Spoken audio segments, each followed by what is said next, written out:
அழகான குட்டி குட்டி கிராமங்கள், கண்ணுக்கேற்ற தொலை வரைக்கும் தென்னந்தோப்புகள். இதெல்லாம் பார்த்த உடனே ஏதோ பொள்ளாச்சியோ இல்ல கேரளா சைடுல இருக்கிற ஏதோ ஒரு ஊர் நினைச்சிட்டீங்களா? அதான் கிடையாது. நம்ம ஆம்பூர்.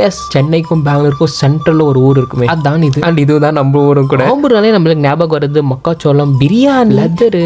லெதர்னாலே ஆப்வியஸா இண்டஸ்ட்ரீஸ் நிறைய இருக்கும். இண்டஸ்ட்ரி நிறைய தான் இருக்கும். பட் அதை விட இல்ல, இந்த மாதிரி பியூட்டிஃபுல்லான அற்புதமான ஸ்பாட்ஸ், ஏகப்பட்ட ஸ்பாட்ஸ் இருக்கு ஆம்பூர்ல. ஸோ இதை ஒன் பை ஒன் நம்ம பார்ப்போம். ஃபர்ஸ்ட் ஸ்பாட் ஈஸி தான், ரொம்ப ரொம்ப ஈஸி தான். ஆனா கொஞ்சம் கடினமா இருக்கும் ஏறத்துக்கு. ஏறி மேல நின்று பாத்தீங்கன்னு வைங்களேன், இந்த மாதிரி ஒரு அற்புதமான அழகான பியூட்டிஃபுல் ஸ்பாட் கிடைக்கும். அப்படியே இங்கிருந்து பார்த்தீங்கன்னா அந்த பாலத்துக்கு மேலே சின்ன பசங்களாம் ஜாலியாக விளையாடிட்டு இருப்பாங்க. கொஞ்சம் மேலே பார்த்தீங்கன்னா ஃபுல்லாக கண்ணு கெட்டுற தொலை வரைக்கும் தென்னை மரம், அப்படியே ஃபுல்லாக மலைகளால் நிறைஞ்சிருக்கும். சுற்றி மலைங்களா இருக்கும். அண்ட் ஸ்ட்ரைட்டாக இருக்கே, அதுதான் ஏலகிரி மலையும் கூட. So this is our first spot அட்டகாசமாக இருக்கு. இன்னொரு ஸ்பாட் இருக்கு, அது வந்து இன்னும் மேலே போகணும். மேலே போய் பார்த்தீங்கன்னா தமிழ்நாடு, ஆந்திரா பார்டர் கூட அந்த ஸ்பாட்டுக்கு நம்ம நெக்ஸ்ட் ஷாப்ஸில் போவோம்.